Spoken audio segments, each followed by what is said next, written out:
कारल्याची भाजी करू दे, तुम्हाला रेसिपी दाखवते. खूप प्रकारची असते बरं का, वेगळ्या वेगळ्या रेसिपी असतात. कारले मी चिरून मीठ लावून ठेवलेलं आहे ह्याला. हे मीठ लावून ठेवले. हे गुळ भिजू घातला होता, थोडासा गुळ. आणि हे चिंच, कोथिंबीर ठेवलेली आहे त्याच्यासाठी आपण आता. आणि कुकरमध्ये करणार आहे मी.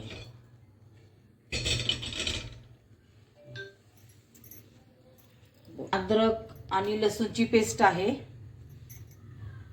आणि हे थोडं शेंगाचं कूट केलं तयार मी.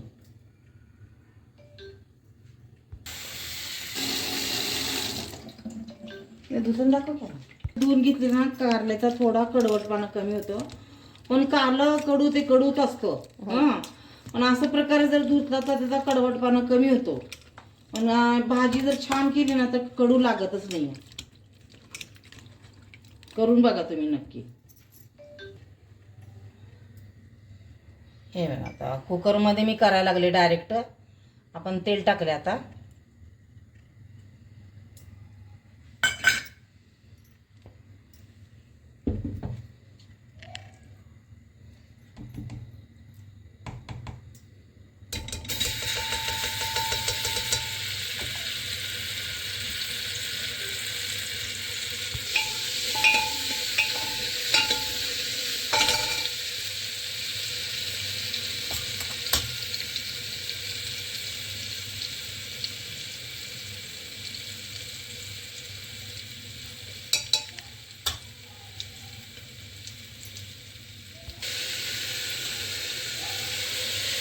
हे गुळ आहे, गुळाचं पाणी टाकले मी. गुळ भिजू घातला होता सकाळी.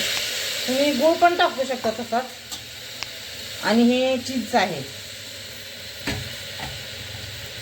थोडंसं मॅश करते मी. भिजू घातले होते ना लवकर सकाळी, त्याच्यामुळे चांगली भिजली आहे. एवढी काय टाकायची नाही यातली, थोडीशी टाकायची.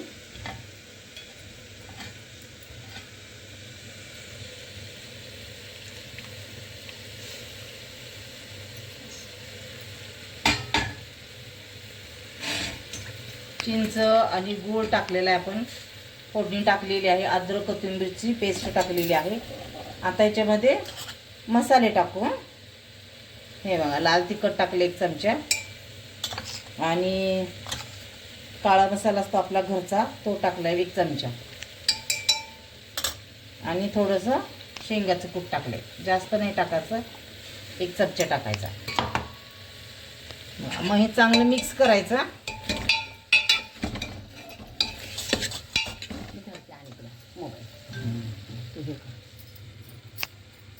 चालू करू का? नाही आता झालं की.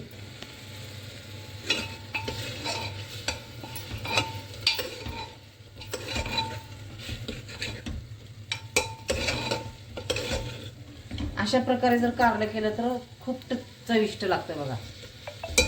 तर कारल्याचे खूप प्रकार आहेत बरं का. आणि मग